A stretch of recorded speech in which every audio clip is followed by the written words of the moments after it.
Todo comienza cuando el hombre, despojado de certezas, comienza a pensar. No porque quiera, sino porque no puede evitarlo. Hay una grieta en su alma, un temblor sutil en el fondo de su conciencia, que lo obliga a mirar de frente el sinsentido.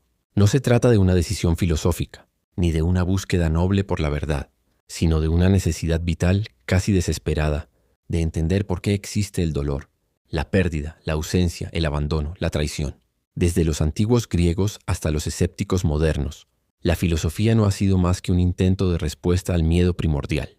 Un miedo que nace cuando caen los dioses, cuando se derrumba la familia, cuando se descubre que el amor no salva. Sócrates bebió la cicuta porque eligió la verdad antes que la comodidad. Nosotros, en cambio, a veces bebemos la rutina, la adicción o el cinismo, pero por las mismas razones. Porque no soportamos vivir sin una narración que nos justifique. Epicuro y la mentira del placer. Epicuro fue de los primeros en comprender que la búsqueda del placer no consiste en la entrega desenfrenada al deseo, sino en la sabia renuncia. Solo quien ha perdido algo muy valioso puede entender la verdad profunda de esa afirmación, porque la vida moderna ha tergiversado todo. Nos enseñaron a consumir para sentirnos vivos, a desear para no pensar. Y cuando el placer se convierte en mandato, el cuerpo se vuelve cárcel. Epicuro hablaba del placer como ausencia de dolor. Pero hoy el placer se ha convertido en una forma de sufrimiento crónico. No buscamos gozar sino escapar. Escapar del silencio, del miedo, de la soledad. En ese sentido, Epicuro es más actual que cualquier influencer espiritual. Nos recuerda que el alma también necesita ayuno, que la felicidad no está en lo que se tiene, sino en lo que ya no nos esclaviza. Séneca y el arte de no quebrarse. Hay momentos en que uno ya no busca ganar sino resistir. Séneca, el estoico que vivió en medio del poder y la corrupción de Roma, entendió que la verdadera fortaleza no es la que ruge, sino la que calla. El estoicismo no es una filosofía de la indiferencia, como muchos creen, sino una forma radical de dignidad. Cuando todo se desmorona, lo único que queda es la actitud. El mundo puede aplastar tu cuerpo, pero no puede tocar tu voluntad, a menos que tú se la entregues. Hoy, en medio del caos digital, de la ansiedad colectiva, de la fragilidad emocional masificada, la enseñanza de Séneca tiene un filo más agudo que nunca. El que domina su reacción aunque tiemble por dentro ha vencido al mundo. El que acepta su dolor sin pedir compasión se ha elevado por encima del sistema. Nietzsche y el abismo como maestro. Nietzsche no vino a consolar, vino a romper espejos, a decirnos que todo lo que amamos puede traicionarnos, que incluso Dios, esa última esperanza, podía morir.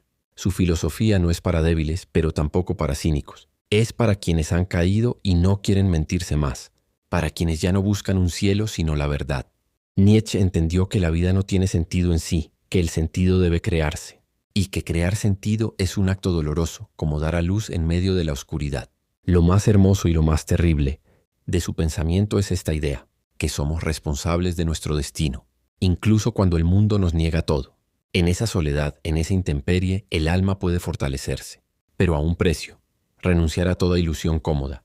Kierkegaard y la angustia como llamado, Kierkegaard no escribía para filósofos, sino para desesperados. Su filosofía es un grito disfrazado de ensayo, un grito dirigido a quienes ya no pueden seguir fingiendo. Él comprendió que la angustia no es un error, sino una señal. Es la alarma del alma cuando se aleja demasiado de lo que es. No se cura con pastillas ni con frases motivacionales, sino con coraje existencial. Vivir, en su sentido más crudo, es elegir. Y cada elección excluye infinitos mundos posibles. Por eso duele, por eso pesa. Pero solo quien elige en medio del miedo puede llegar a ser libre. Kierkegaard fue un creyente, pero no un iluso. Sabía que la fe verdadera no consuela, sino que exige. No ofrece certezas, sino riesgo. Creer para él era saltar al vacío con los ojos abiertos. Platón y la prisión del alma. Platón creyó que lo que vemos es apenas una sombra de lo real, que vivimos en una caverna, donde todo lo que llamamos verdad son reflejos, deformados de algo que no podemos tocar. Y aunque su lenguaje fue metafísico, el fondo es profundamente psicológico. Muchos de nosotros vivimos encerrados no en prisiones físicas, sino mentales. Cadenas invisibles hechas de educación, cultura, religión, trauma. Nos apegamos a lo que conocemos porque tememos mirar hacia la luz. Porque la luz duele, porque revela. Platón lo entendió. Salir de la caverna no es glorioso, es aterrador. Pero si uno logra dar ese paso, entonces comienza a ver. Y ver, aunque duela, es el primer acto de libertad. Heráclito y el fuego que no cesa. Todo fluye, decía Heráclito. Nada permanece. Y aunque esta verdad puede parecer obvia, no hay nada más difícil de aceptar. Queremos que el amor dure. que la juventud no se marche, que lo que hoy nos sostiene no se derrumbe mañana. Pero la vida es cambio, y resistirlo solo genera sufrimiento. Heráclito no hablaba como un poeta, hablaba como un testigo del caos. Su filosofía es un recordatorio brutal de que nada es estable, y que quien se aferra está condenado a quebrarse. Aprender a vivir es aprender a soltar, a caminar sabiendo que el suelo se mueve bajo los pies. En ese temblor hay sabiduría.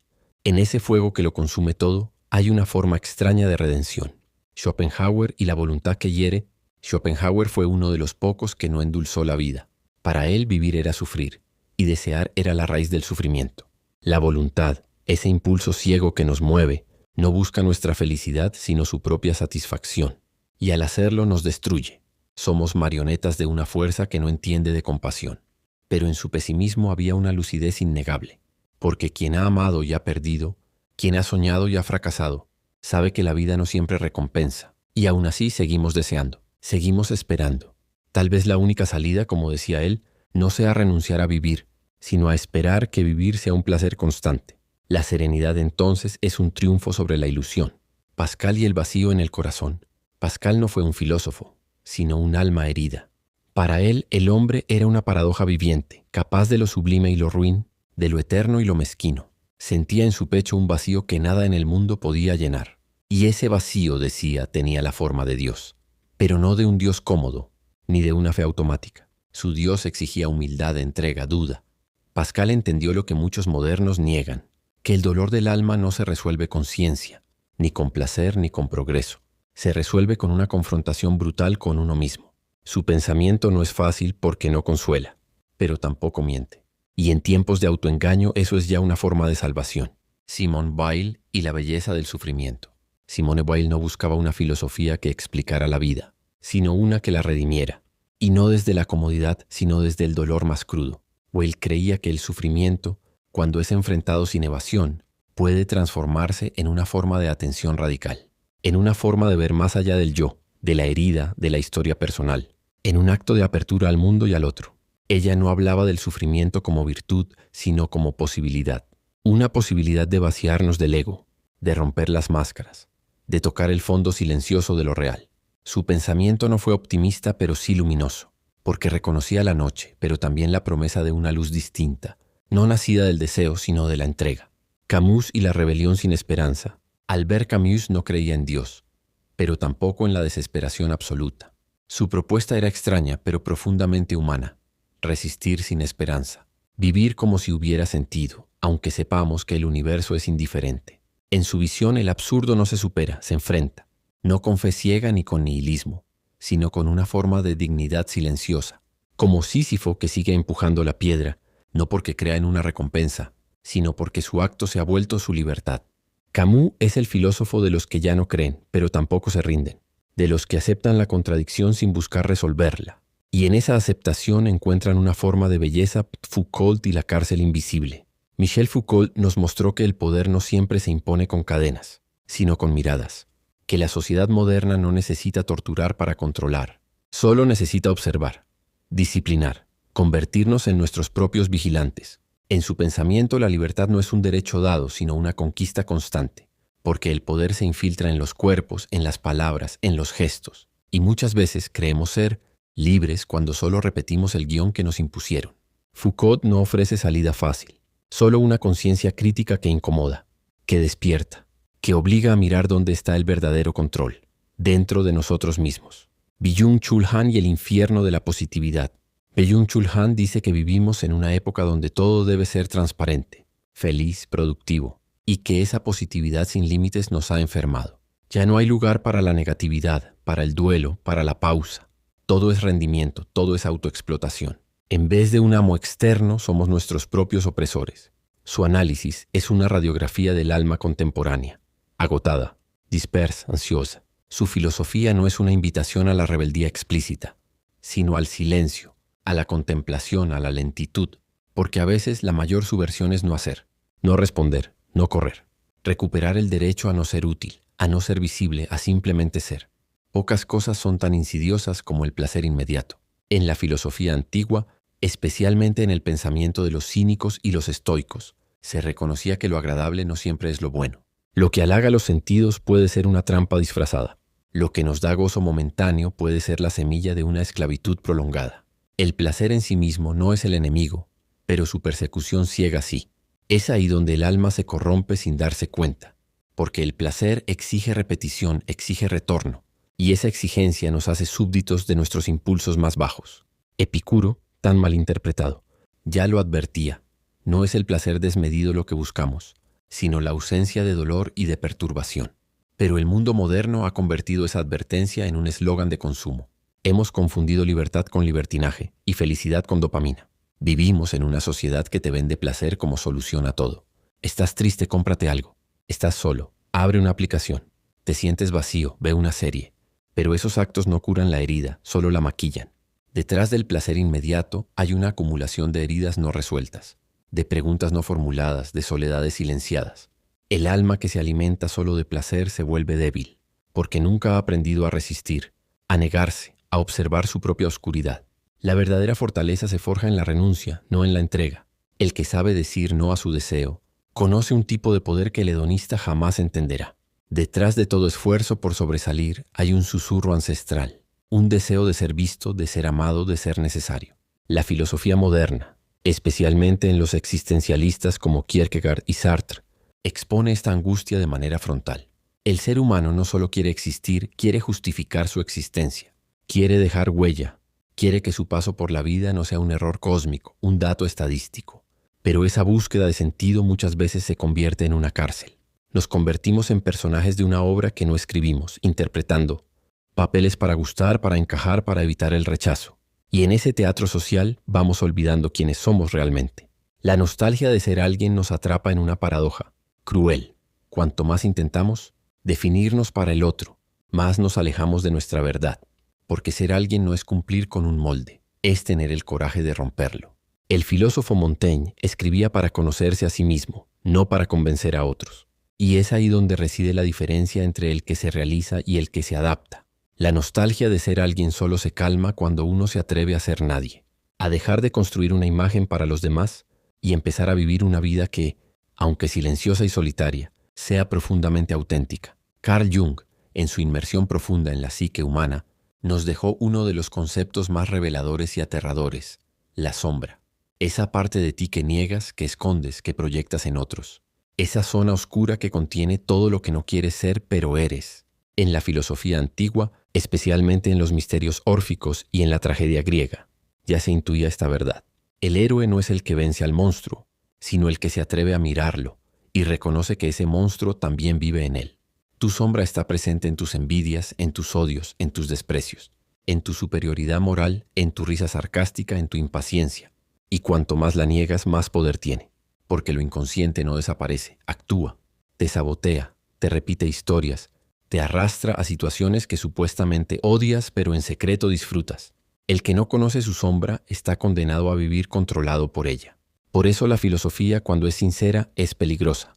Porque te obliga a mirar hacia adentro, sin adornos, sin excusas, sin máscaras. Y lo que encuentras puede no gustarte, pero es necesario, porque nadie puede transformarse sin antes enfrentarse a su miseria. Nos han vendido una imagen distorsionada de la libertad como derecho a hacer lo que quieras, cuando quieras, sin consecuencias. Pero esa idea es una caricatura. En realidad no hay nada más destructivo que un ser humano sin límites. Nietzsche lo sabía bien. El superhombre no es el que se libera de todo, sino el que se impone a sí mismo un destino, una forma, una dirección. La libertad no es evasión, es compromiso, no es capricho, es responsabilidad. Pero eso no vende. Lo que vende es la ilusión de que puedes cambiar de identidad, de país, de pareja, de trabajo, y seguir escapando de ti mismo. El resultado es una sociedad llena de individuos libres por fuera, pero rotos por dentro. Personas que han confundido emancipación con desconexión, que han roto todos los lazos, todos los códigos, todos los ritos, y ahora flotan en un mar de opciones donde nada tiene peso, nada tiene alma, nada tiene sentido. La verdadera libertad nace cuando eliges voluntariamente aquello que te exige lo mejor de ti, cuando te atas a algo más grande, más noble, más duradero que tus emociones pasajeras. El que se somete al deber, al amor profundo, al conocimiento, conoce una libertad que no se exhibe pero que salva, porque no está basada en el deseo sino en el propósito. Toda filosofía que vale la pena nace del sufrimiento. Buda renuncia a su palacio porque ve el dolor. Sócrates acepta la muerte porque cree en la verdad. Jesús abraza la cruz porque ama. El dolor no es el enemigo, es el umbral que separa al niño del sabio, al esclavo del libre, al dormido del despierto. En un mundo que lo evita a toda costa, hablar de dolor como maestro parece herejía.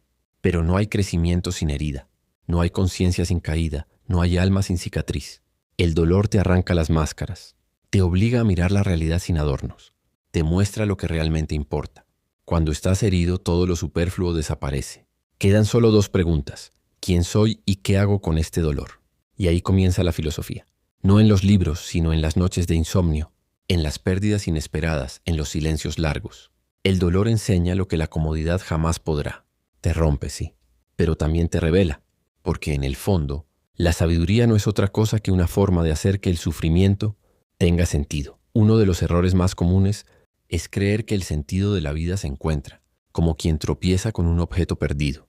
Pero el sentido no se encuentra, se crea. Se construye con actos, con decisiones, con fidelidad a lo que no siempre es visible.